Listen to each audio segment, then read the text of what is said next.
Soy Fernando Díaz Villanueva, hoy es 21 de abril de 2022 y esto es La Contracrónica.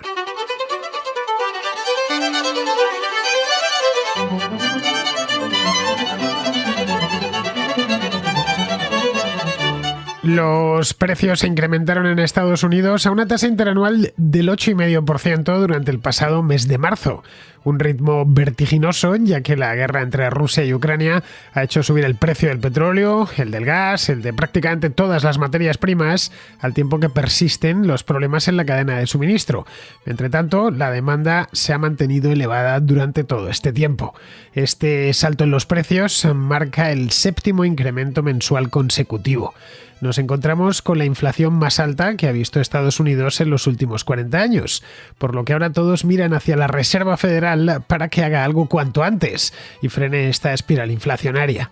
Pero lo único que puede hacer es subir aún más los tipos, algo que seguramente vuelva a hacer en la reunión del Consejo de principios del próximo mes de mayo. La inflación está afectando a los consumidores en sectores de la economía en los que gastan dinero con mayor frecuencia, los que gastamos dinero con mayor frecuencia, sectores como el energético, la gasolina o el propio gas o el de la alimentación. Esto tiene una consecuencia directa y es que les queda menos dinero para gastar en otras áreas.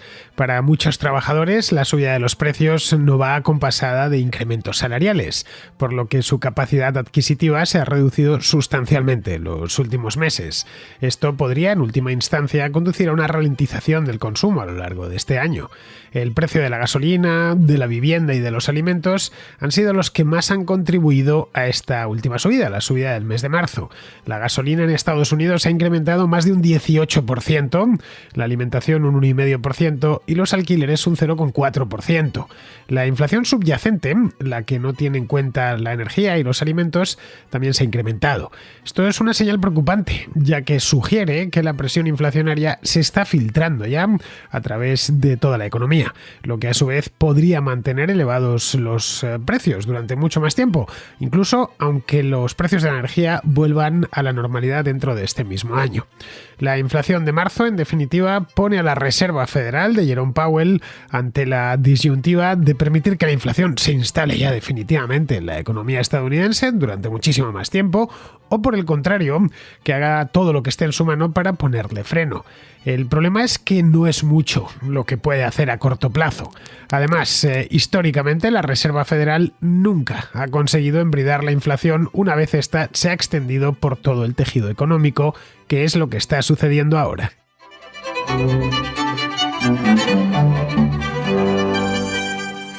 No es noticia decir que la inflación en Estados Unidos está desbocada. El dato de marzo, os lo acabo de comentar, la sitúa ya en el 8,5% interanual, que es una tasa realmente alta, algo hace solo un año que hubiera sido impensable. Es la más alta en 4 décadas, desde principios de los años 80. Y claro, ante semejante panorama, todos miran hacia la Reserva Federal para que haga algo. Están dirigiéndose, más se puede ver en los periódicos, en la televisión, incluso a pie de calle en Estados Unidos, que están pidiéndole a Jerome Powell que ponga freno a esto porque está comprometiendo muchísimas economías familiares, sobre todo la de los hogares más humildes, porque la inflación, por si no nos había quedado claro, es un impuesto que pagan especialmente los pobres. Pues bien, la Reserva Federal quiere hacer algo. Se propone nada menos que acometer una tarea que hasta la fecha nunca ha funcionado. Cuando digo nunca es el último siglo, porque la Reserva Federal tampoco es un banco tan antiguo. Se fundó en el año 1913, hace poco más de un siglo. Bien, lo que se ha propuesto la Reserva Federal es reducir de forma notable la inflación, 4 puntos exactamente quiere reducirla, sin aumentar de forma significativa la tasa de desempleo. Como vemos, quiere soplar y sorber a un tiempo.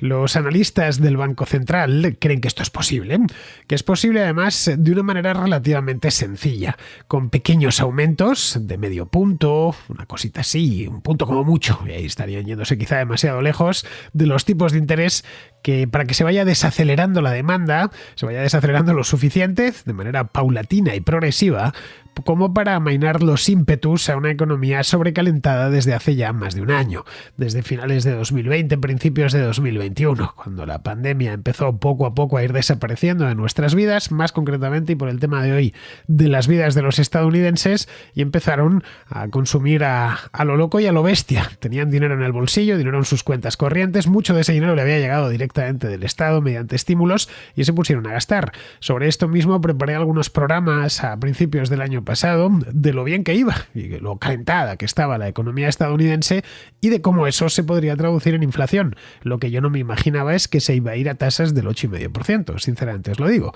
Pero bueno, incluso uno de los aliados más cercanos de la Reserva Federal, la Secretaria del Tesoro actual y exgobernadora de la propia Reserva Federal, que se llama Janet Yellen, ve que esta operación podría fracasar. Lo comentaba el otro día. Cree que esto requeriría muchísima habilidad, mucho don de la oportunidad, una gran dosis de buena suerte. Esto todo lo dijo Janet Yellen el otro día durante una rueda de prensa en Washington. Le parece bien que en el Banco Central, que en su antigua casa fue varios años gobernadora de la Reserva Federal, pues hasta hace poco, hasta el año 2018, hasta que entró Powell, y le parece bien que quieran hacerse, porque más tiene que hacerse, no hay mucha más vuelta de hoja, pero lo ve complicado. La realidad es que en sus 100 años de historia, la Fed nunca ha bajado la inflación tanto como se propone hacerlo ahora. Como os decía antes, son 4 puntos porcentuales y quiere hacerlo en el lapso de menos de 2 años. Todo esto sin provocar una recesión de por medio. Claro, por supuesto que puede bajar 4 puntos porcentuales la inflación si suben los tipos de interés de manera muy decidida, ¿no? Con mucha determinación. Pero no parece ser que ese sea el plan, sino ir subiendo medio puntito a medio puntito y que esa subida nunca supere el 2,5%. Bien, por suceder, podría suceder. A ver, además en el estado en el que estamos, que han pasado cosas que no imaginábamos que iban a pasar, esto podría suceder. Pero no dependerá solo de la Reserva Federal, sino de una serie de factores externos, es decir, completamente fuera del control de la Fed y que no sabemos, no tenemos ni idea si se presentarán o no se presentarán esos factores. Aún así, los analistas de la Reserva Federal pueden encontrar razones, tanto para el optimismo como para la cautela en la historia del propio banco. Los analistas de la Fed conocen bien la historia económica de Estados Unidos, concretamente la historia monetaria de Estados Unidos de los últimos 100 años, porque trabajan en la institución que le ha dado forma, que no es otra que la Reserva Federal. Desde los años 40, por no irnos a principios del siglo XX, la inflación ha repuntado hasta convertirse en algo preocupante y luego ha caído otra vez en 7 ocasiones. Estamos hablando de los años 40 a esta parte, es decir, los últimos 80 años. Estos 7 episodios inflacionarios previos sugieren que el escenario que ahora buscan, ese de ir subiendo poquito a poquito sin que apenas se noten los tipos de interés y que a la vez se mantenga el mismo nivel de empleo, o de desempleo, que es muy bajito en Estados Unidos, en torno al 4%, bien, es teóricamente posible. Esto, por supuesto, que puede suceder. Aunque el riesgo de que la economía se deprima y entre en una recesión, pues también es muy alto. Especialmente porque lo que está tratando el banco ahora es de reducir una inflación que ya está disparada, en lugar de abordar el problema antes de que se disparase, como ya hizo en otras ocasiones que vamos a ver ahora. Es decir, que están llegando tarde, a pesar de que se le advirtió con bastante tiempo de antelación, hace 10, 12 meses, 6 meses incluso. Si nos vamos al otoño del año pasado, ya se les estaba diciendo: suban ustedes los tipos, hagan algo, porque esto no es temporal. Si la Reserva Federal quiere aterrizar el avión de manera segura, el mercado laboral será clave. Eso es indiscutible. Por lo general, durante una recesión, el desempleo aumenta de forma considerable. Por lo general, a veces aumenta pero poco, otras veces aumenta muchísimo más, como sucedió en la última gran crisis, la del año 2008. Con una tasa actual de desempleo en Estados Unidos que es bajísima, que es del 3,6%, es excepcionalmente baja, y una demanda de trabajadores tan intensa, pues la verdad es que estamos en un escenario bastante bueno. Es decir, que la Fed no tiene que estar preocupada por ahí, no se encuentra con un escenario, digamos, de esta inflación, en el que tenga una inflación muy alta como el que había, por ejemplo, a finales de los años 70. Tiene la inflación alta, pero el desempleo todavía es bajo. No tiene en la calle al 10% de los trabajadores, o al 8 o al 11% de los trabajadores. No tiene desempleos de 2 dígitos. Lo que se va a poner es una inflación de 2 dígitos a poco que se descuide. Bien, hay tal demanda de trabajadores en Estados Unidos, y cualquiera que esté allí lo sabe, que las empresas no saben qué hacer. para rellenar sus plantillas. Si se les va un trabajador, pasan las de Caín para poderlo reponer. Si necesitan abrir un nuevo departamento o una nueva sucursal o un almacén o lo que sea, contratar conductores, casi cualquier cosa, encuentran problemas, hay ofertas de trabajo por todo el país y muchas de ellas simplemente no encuentran candidatos. Bien, desde la Reserva Federal aseguran que pueden frenar esa demanda. Ellos están convencidos de que disponen de las herramientas para frenar esa demanda tan exagerada de trabajadores, haciendo que los empleadores eliminen todas esas vacantes sin despedir a los trabajadores existentes y a la vez controlar la inflación sin provocar una recesión. Bien, esto es lo que los economistas denominan como aterrizaje suave, el soft landing, que dicen en inglés. El problema es que en el contexto actual un aterrizaje suave es complejo. Lo normal han sido los aterrizajes forzosos, ya se sabe, hechos de aquella manera, con tormenta, niebla, pista mojada, en fin, un aterrizaje en el que a veces el avión pues se deja un motor o se le rompe el ala. A principios de la década de los 80, la inflación había superado los 2 dígitos, estaba ya por encima del 10% y todo iba mal en el país, en la época durante el único mandato del presidente Jimmy Carter. El entonces gobernador de la Reserva Federal, que se llamaba Paul Volcker, le había nombrado el propio Carter, lo que hizo fue aplicar una dosis extrema de interés, es decir, le metió una medicina para caballos, elevó el tipo de interés a casi el 20% para frenar en seco el incremento de los precios. Esto lo que ocasionó fue un frenazo en seco de la actividad económica que se cebó con el empleo. Poco después, la que tuvo 2 dígitos fue la tasa de desempleo. Bueno, tengo los datos aquí delante porque los he ido a buscar. Se fue en aquel entonces el desempleo, quiero decir, de un 6% en 1979 a un 10,8% en 1982. Antes de eso, antes de ese momento tan crítico de finales de los 70, principios de los 80, con ese binomio Carter-Volcker, Estados Unidos tuvo aterrizajes menos duros, pero también accidentados. Durante la década de los 50, en tiempos de la presidencia de Eisenhower, también hubo algunos problemillas inflacionarios que tuvieron que resolver desde la Reserva Federal. En todos los casos estuvieron caracterizados igual por picos de inflación, mayores o menores, pero que les preocupaban, y recesiones de duración corta o cortísima. Durante este periodo de los años 50, la tasa de desempleo rara vez se disparó. Fue una época dorada de los Estados Unidos, la década de los 50. Incluso cuando la producción económica, el PIB, se contrajo. La década de los 70 fue muchísimo más movida. Por eso los economistas y los historiadores de la economía la estudian con tanto ahínco y tanto afán. Y les gusta tanto, vamos. Fue una época dura, pero muy sustanciosa desde el punto de vista económico y de enseñanzas que se han podido extraer de aquella época. De hecho, se abortaron algunos aterrizajes durante la misma década. La inflación subía y bajaba, empujada por shocks externos como los embargos del petróleo de la OPEP que hubo en el año 1973 y 1979, y luego además unos cuantos errores de política económica, empezando por Nixon, continuando por Ford y terminando por el presidente que cerró esa década, que fue Jimmy Carter. Entre ellos se encontraba la negativa recurrente de la Fed a subir el tipo de interés lo suficiente cuando tocaba hacerlo, y siempre era por lo mismo, era por miedo al desempleo. Si echamos un vistazo a lo que sucedió en aquella época, la Fed fue subiendo los tipos de interés hasta 1975, después volvió a bajarlos porque se les disparaba el desempleo.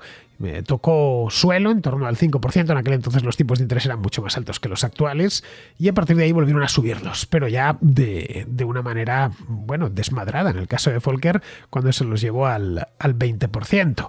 Bien, esto es lo que pudimos ver en aquel momento. Estamos hablando de finales de los 70, principios de los 80.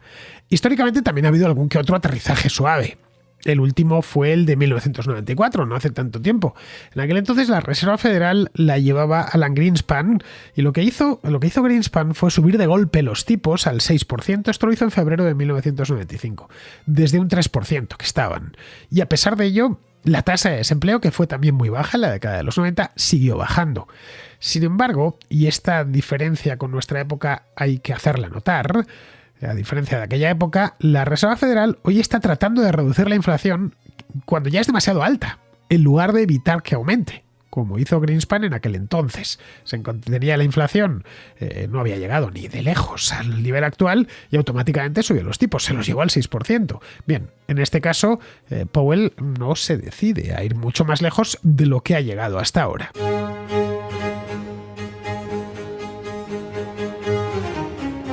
El tren de subir los tipos cuando tocaba subir los tipos lo dejó escapar Jerome Powell hace un año. Lo que os comentaba antes, que se decía, pues yo lo dije que era ahí desde la Contracrónica, pero es que se estaba diciendo en toda la prensa especializada, daba igual el diario que mirase uno, el Financial Times, el Wall Street Journal, el que fuese, estaba recordando en sus páginas editoriales que quizá había llegado el momento de ir subiendo los tipos con determinación, para evitar precisamente encontrarse en marzo de 2022 con un 8,5% de inflación interanual.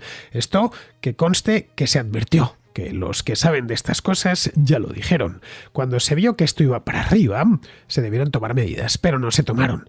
En lugar de eso, lo que decidió Powell fue administrarse un calmante y tratar de administrárselo a la opinión pública, asegurando que la cosa era temporal, que no había nada de lo que preocuparse, que todo aquello, que esa subida de precios que ya se veía hace un año era por el fin de la pandemia y que volvería todo a la normalidad tras el verano. Nos vinieron a decir que era una cuestión de meses, semanas quizá, que era una cuestión de que tenía la gente dinero en el bolsillo y quería gastarlo cuanto antes, porque no había podido salir de casa durante todo 2020, ni irse de vacaciones, ni salir a cenar con su novia, y entonces pues lo querían hacer todo a la vez, ir al parque temático y salir al cine y al teatro y viajar a Europa y todas estas cosas, y claro, empezaron a gastar como posesos y esa era la razón de que los precios estuviesen subiendo, que en cuanto los estadounidenses se hartasen y volviesen a la normalidad o se les vaciase el bolsillo, que no habría ningún problema y que se volvería una inflación bajita. Bien, no era verdad. Luego empezaron a decir que entonces sería el otoño. Recuerdo a finales de verano, el mes de septiembre, por ahí, que estaba con la misma historia Powell. Luego que tras las navidades ya sí, que ya las navidades iban a ser el final del año con fuegos artificiales de después de la pandemia. Bueno, estamos en abril y esto sigue igual. Vamos, que no ha servido absolutamente de nada todo lo que se les dijo y tampoco han servido de mucho esos calmantes, porque además la opinión pública tiene la afición de olvidarse de estas cosas. Bueno, para eso estoy yo, para que no se nos olviden.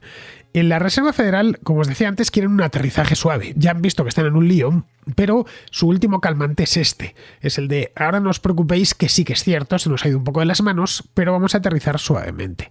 Pero no le hacen ascos a algo más duro, y esto es importante recordarlo, que cueste algunos puestos de trabajo, siempre que no sean muchos. Lo que no sabemos es cuánto son muchos para ellos.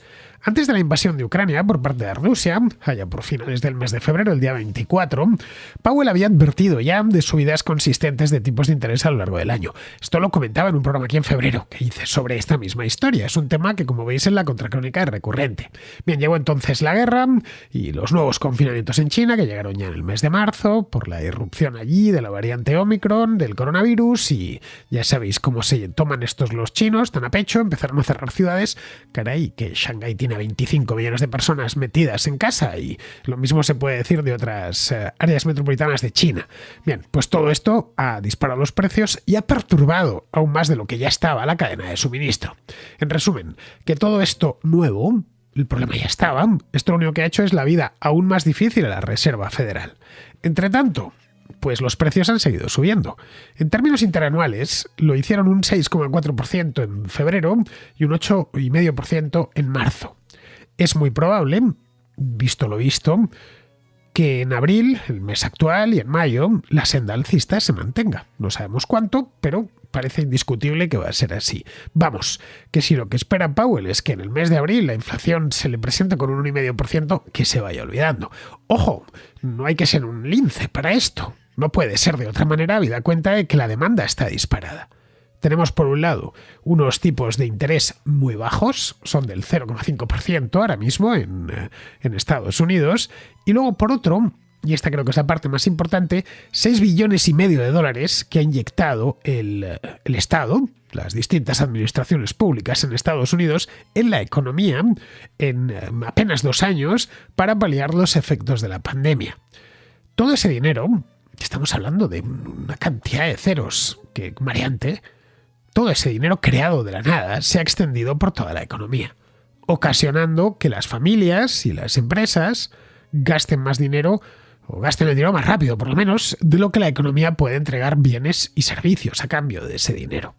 Esta expansión monetaria tan insensata, asistida de buenas intenciones, por eso vamos a concedérselo, pero con efectos predecibles, es la responsable de la inflación actual, y no la guerra de Ucrania, como está diciendo no solo los políticos en Estados Unidos, sino también en Europa.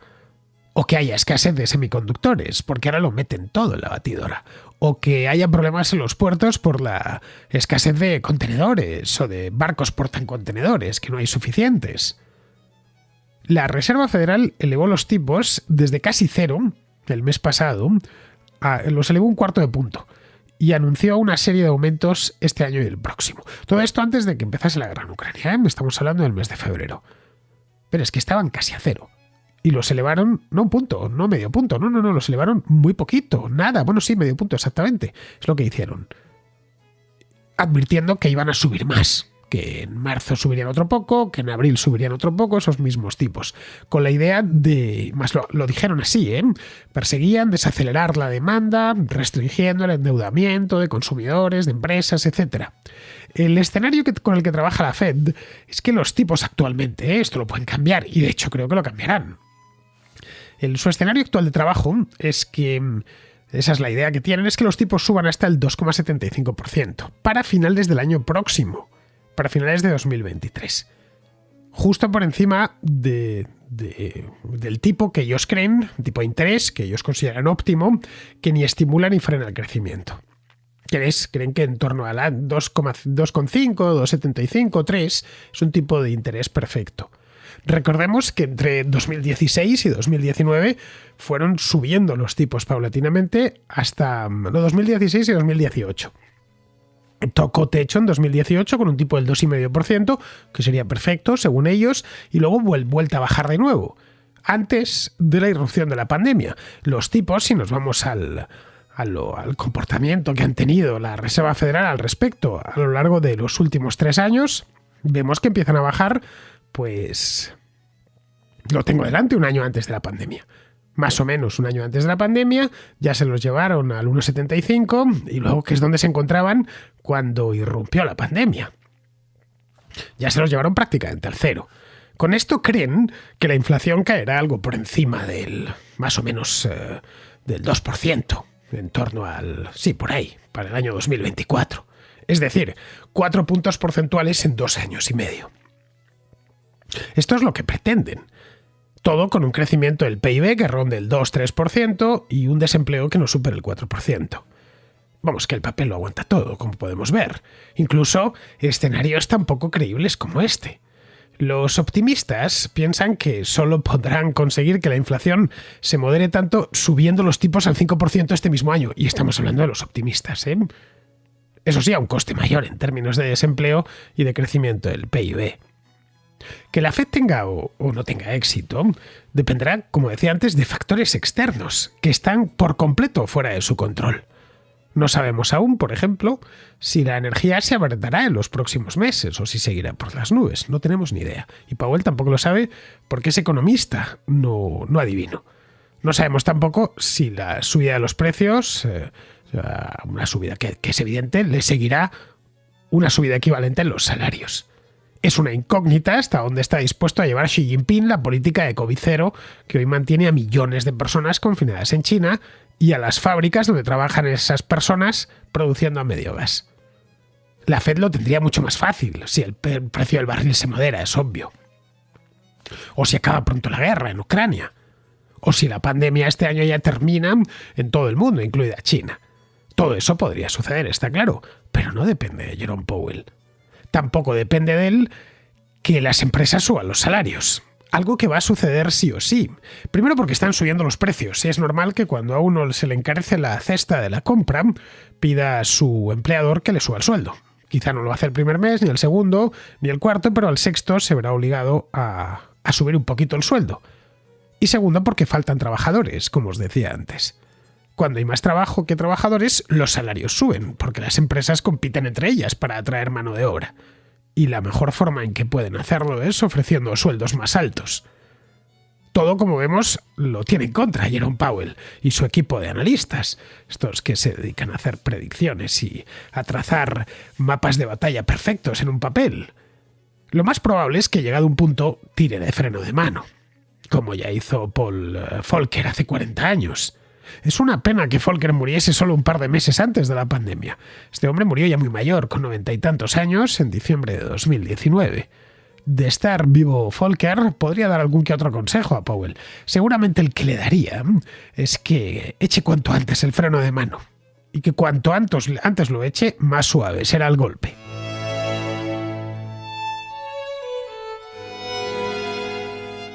Vamos con la contrarréplica. Empecemos con Alberto, que es de México y que nos trae dos noticias mexicanas que le han venido muy bien a López Obrador.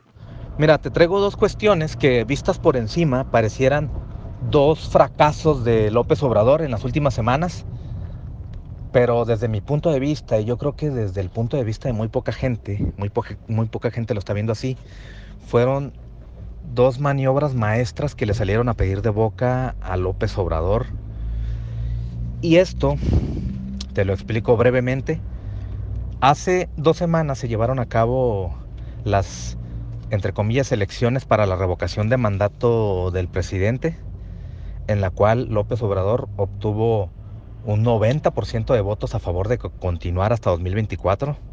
Digo, para quien no sepa, no es ninguna reelección, era simplemente un referéndum sobre si López Obrador debía permanecer en el poder o se le debería de revocar el mandato debido a pérdida de confianza. Esta segunda opción nada más obtuvo el 8% o 9% de los votos emitidos y un 1 o 2% de votos nulos. Yo voté nulo, por eso te lo menciono, pero bueno, eso no importa. Lo que importaba era que se obtuviera un 40% de participación del electorado para que el resultado fuese vinculante. Es decir, si López Obrador resultaba perdiendo en esta elección de revocación de mandato, él necesitaba que un 40% del electorado hubiera votado, y de ese 40%, pues la mitad más uno votara cualquiera de las dos opciones. Y si el resultado era pues en contra de López Obrador, pues se lleva a cabo la revocación de mandato y se hace una ley para que a futuro también se le pudiera revocar el mandato a otros funcionarios públicos a nivel local. Es decir, la ley iba a bajar a los estados, pero no se consiguió esa cantidad de votantes. Entonces, la ley no se convirtió en vinculante. Y pues lo están pintando como un fracaso de López Obrador porque la gente no acudió a votar, bueno, no acudió como se necesitaba que acudiera la cantidad de personas. López Obrador lo está pintando pues que esto fue culpa del INE, que es el Instituto Nacional Electoral, quien organiza las elecciones en México, porque desde sus palabras, el INE no colocó suficientes casillas para que fuera la gente a votar. Y además, pues, la misma oposición estuvo llamando a la gente a que no acudieran a votar. Esto pues es muy lógico. Ni a López Obrador, ni a su partido, ni al partido de la oposición le conviene que esto se convierta en una ley vinculante para luego evaluar a los funcionarios públicos a nivel estado o a nivel federal. No le convenía a nadie que esto pasara. Entonces ocurrió lo que todos los políticos querían que pasara, que no fuera el 20%, que no fuera el 40% del electorado a votar. Y la otra fue lo que pasó ayer, en la cual pues el Poder Legislativo acaba de votar en contra de la reforma eléctrica que estaba proponiendo López Obrador. Bueno, concretamente la oposición, que es PAN, PRI, PRD y Movimiento Ciudadano, votaron en contra de la iniciativa de López Obrador, y con eso pues no consiguió la mayoría calificada para que la reforma eléctrica pudiera progresar.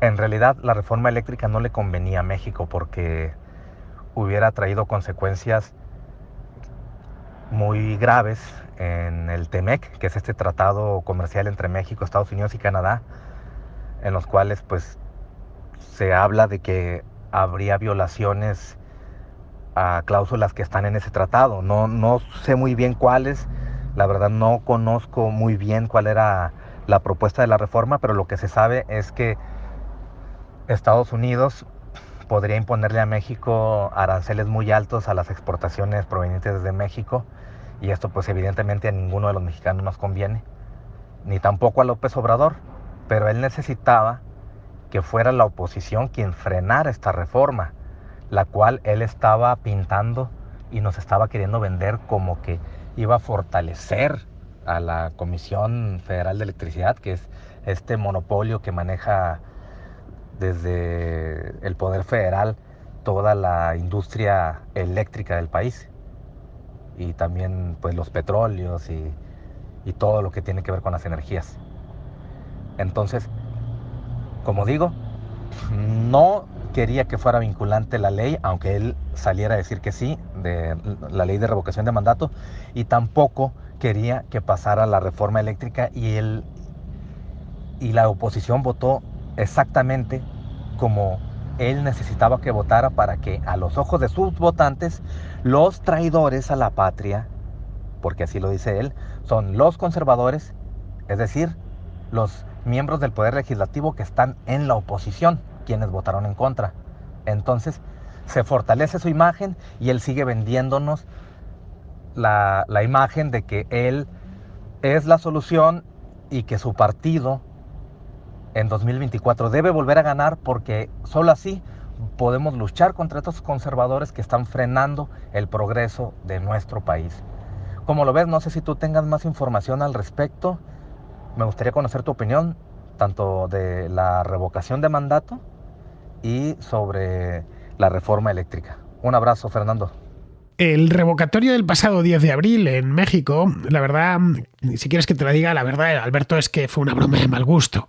De 92 millones de votantes censados que hay en México, fueron a votar 16 millones, es decir, algo así como, pues no llega, no sé, algo, el 20%, si es que llega del electorado. Bien, luego es verdad que de esos pocos que fueron a votar, el 90% votaron a favor que AMLO siguiese.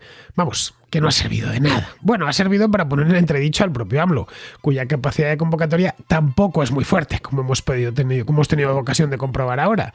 Lo que sí le viene bien es que esto no se convierta, como bien dices, en una ley que pueda a él, o al que le suceda en 2024, le pueda poner en jaque con un revocatorio, en el que sí vaya, no como en este caso, pero en el que sí que vaya la gente a votar. Respecto a la reforma eléctrica, a ver, era una reforma defendida por el propio López Obrador, no lo olvides, y buscaba, como bien sabes, dar mayor poder a la Comisión Federal de Electricidad.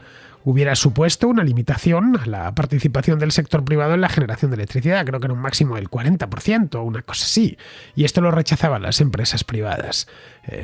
Evidentemente traía el rechazo de prácticamente todo el mundo, no solo de las empresas privadas, porque era un poco disparatada. Bueno, el partido del gobierno, Morena, necesitaba mayoría calificada, es decir, las 2/3 partes del Congreso, y no la consiguió.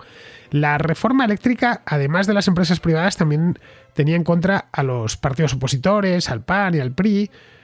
Todo el sector privado estaba en contra, el nacional, el extranjero, que además expresaron de forma pública su disconformidad con esta ley. ¿Por qué? No por egoísmo, sino porque afectaría a la competitividad de las empresas, a la economía de las familias, saldría la electricidad más cara y luego pondría muy difícil invertir en México, más concretamente en el sector energético. Y México necesita inversiones. El gobierno de Estados Unidos tampoco andaba de acuerdo y se lo dejaron ver. No sé, es posible que López Obrador, a título personal, no quisiese que esa ley saliera aprobada por el Congreso, porque le metería en problemas con Estados Unidos, algo que quiere evitar a toda costa. Así que, bueno, pues ha quedado bien, no le ha salido mal del todo, ha quedado bien con su propio partido sin enemistarse con Estados Unidos. Bien, vamos ahora con Andrés, que tiene 2 preguntas sobre la guerra en Ucrania. Hola Fernando, buenas noches. Tenía 2 pequeñas preguntas con respecto a la guerra Rusia-Ucrania. La primera es, ¿por qué los rusos, para conquistar Kiev, por qué no directamente bombardearon la ciudad todo lo posible, acabando con todo? ¿Y por qué iban a pie? O sea, ¿por qué no aplicaron, qué les impedía aplicar una táctica así? ¿Cuáles eran las desventajas de entrar a saco en la ciudad? Y la segunda pregunta es, ¿cuáles serían las consecuencias más inmediatas si Rusia decidiera lanzar una bomba atómica menor sobre Kiev? qué es lo que podría pasar con el conflicto y qué es lo que le podría pasar a Rusia. Esas son las dos preguntas. Muchas gracias y enhorabuena por tu fantástico programa. Un abrazo. Un abrazo. Fantástico programa. Un abrazo. Pues mira, Andrés, Kiev es muy grande. Es una ciudad de 3,5 millones de habitantes en un área muy extensa. Primero necesitarían bombardear la conciencia durante semanas y luego entrar con infantería y acorazados. Dentro de la ciudad aquello sería un infierno para sus tropas. Caray, si a los ucranianos les da por resistir en Kiev, es que les hubiera llevado meses. Mira lo de Mariupol, una ciudad mucho más pequeña, de 400.000 habitantes y completamente aislada, y siguen resistiendo. Cuando vieron que estaban los ucranianos en pie de guerra en Kiev, sabían que lo tenían muy complicado. Detuvieron la ofensiva y finalmente ya se retiraron. En el caso de que decidan, que lo sabemos, podría suceder, lanzar una bomba nuclear contra Kiev, pues o cualquier otra ciudad ucraniana, que sea Leópolis o Dnipro o cualquiera, escoge la que más te guste. Las consecuencias son impredecibles, porque es que eso no se ha hecho desde la Segunda Guerra Mundial, desde que se lanzó la de Nagasaki, y además en un contexto, como bien sabes, muy diferente. Además, Kiev está relativamente cerca de la frontera polaca, no digamos ya Leópolis, pero Kiev está a unos 400 kilómetros en línea recta, y de la rumana a unos 350 kilómetros más cerca todavía, y a solo 80 kilómetros de la Bielorrusia, de la frontera de Bielorrusia, vamos.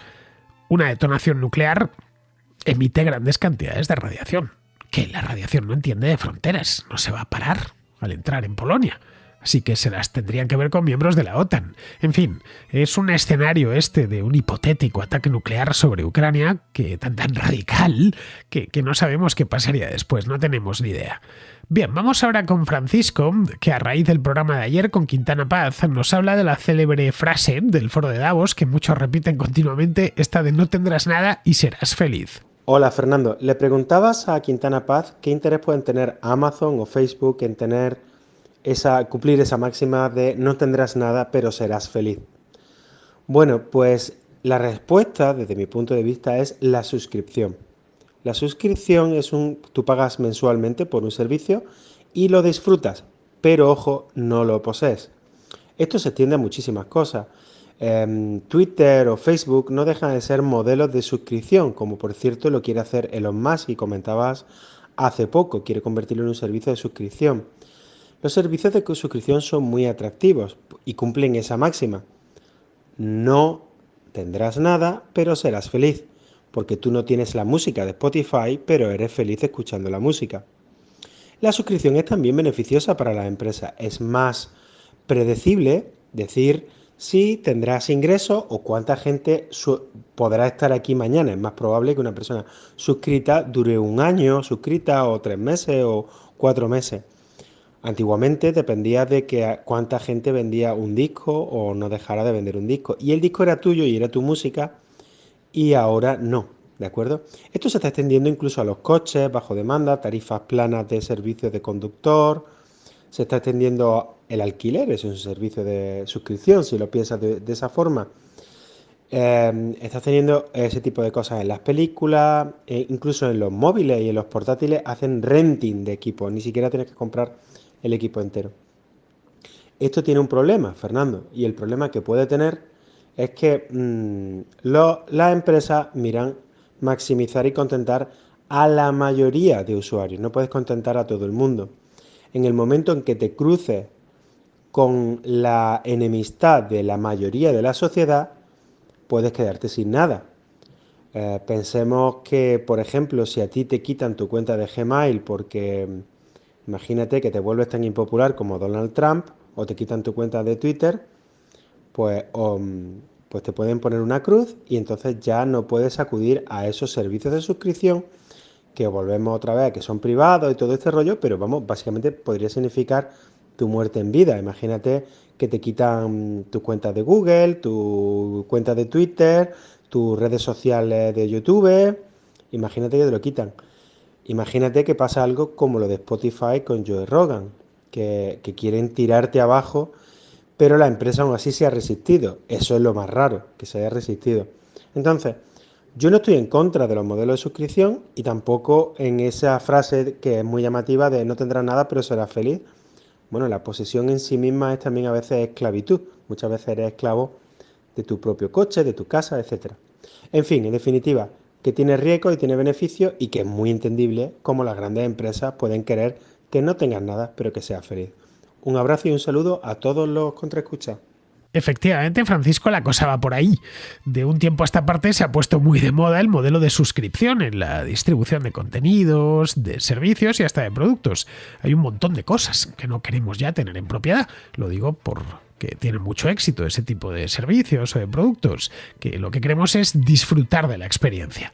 Caray, Madrid está lleno de patinetes, de bicicletas, de motos y de coches de alquiler, que son por horas o por minutos. Te bajas una aplicación al teléfono, te acercas a la moto, la activas y empieza a correr el contador. Llegas a tu destino, la aparcas y adiós. No necesitas comprar una moto porque hay muchas disponibles por la ciudad. Además son motos eléctricas que te viene hasta el casco incluido, ¿no? Lo mismo con los patinetes y también hay un montón de automóviles que son así. Varias empresas operan ese servicio, ¿no?, de alquiler tan particular. Lo mismo sucede con Netflix o con Spotify. No necesitas tener una filmoteca completa en casa, en discos de DVD o de Blu-ray o una discoteca en casa, porque puedes acceder a esas películas o a la música por el precio de una suscripción mensual. Además ahorrando bastante espacio, por cierto. Esto podríamos llevarlo también al alojamiento vacacional con Airbnb. En lugar de comprar un apartamento en la playa, pues lo alquilas cada año en un lugar distinto, mediante la aplicación correspondiente. En muchas cosas, lo que estamos viendo es que se tiende a pagar por el uso, no por la posesión del objeto. Así que lo del no tendrás nada y serás feliz iba por ahí, evidentemente, aunque luego se le ha hecho todo tipo de lecturas. Bien, pues vamos a terminar ya. Vamos con Pizarro, que hoy nos viene en sesión doble. Primero nos va a hablar del tema de la entrega de armas a Ucrania y después un comentario al hilo del programa de ayer con Quintana. Las sanciones económicas, el aislamiento diplomático, la condena moral y el envío de material bélico para enfrentar al ejército ruso se parece una barbaridad sin serlo a una declaración de guerra. La no declaración de guerra a Rusia tiene todo el sentido, ya que evita escalar y extender el conflicto. Rusia no necesita considerar todas estas agresiones como una declaración de guerra si consigue sus objetivos pese a ellas. Ahora bien, es precisamente por ellas por lo que puede no conseguir sus objetivos, lo que coloca a Rusia en una situación límite tras su retirada de Kiev. La retirada humillante de Rusia sería mejor que un pacto vergonzoso que postergue el conflicto. Pero esa ideal retirada es posible y este es el camino. Nadie lo sabe realmente, pero el pasado nos susurra que Rusia primero se enconará. Muchos riesgos y nadie al mando con un plan claro. Si una empresa entiende que su viabilidad depende no de sus clientes consumidores, sino de los contribuyentes que nutren las subvenciones y de los políticos que las otorgan junto con las licencias y la regulación capaz de convertir a los clientes en cautivos, su entrega a la publicidad de las ideas que el político proponga es necesaria. Si un político puede comprar el sector empresarial para que no solo no sea un contrapoder, sino que además sea un publicista de los mensajes justificadores del gasto público y los rejones impositivos, lo pagará con dinero público encantado. Tú no eres el enemigo, eres el ganado estabulado en cubículos de regulación y propaganda para una producción intensiva. Un cordial saludo de Pizarro. Y hasta aquí, queridos amigos, llega la contra de hoy, 21 de abril. Mañana es 22 y es viernes, lo que significa que tenemos contrahistoria. Aquí estaré esperándoos. Hasta mañana, amigos.